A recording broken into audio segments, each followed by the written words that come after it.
Comrade నల్లకన్ను గారి మరణం communist పార్టీకి తీరని లోటని సిపిఐ నాయకులు అన్నారు. బనగానపల్లెలోని సిపిఐ పార్టీ కార్యాలయంలో నిర్వహించిన సంతాప సభలో నాయకులు, కార్యకర్తలు పాల్గొన్నారు. నంద్యాల జిల్లా సెక్రటరీ రంగనాయుడు భావోద్వేగంతో నల్లకన్ను గారి చిత్రపటానికి పుష్పమాల అర్పించి నివాళులర్పించారు. వాళ్ళ కుటుంబానికి సానుభూతి తెలియజేస్తా ఉన్నాం.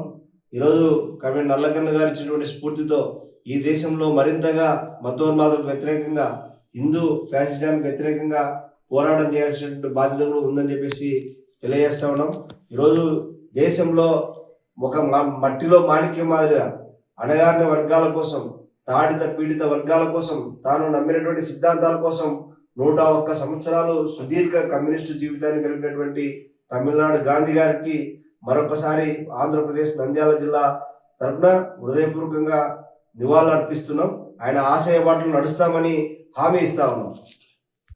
సాధిస్తాం నల్లకన్ను ఆశయాలను, సాధిస్తాం నల్లకన్ను ఆశయాలను.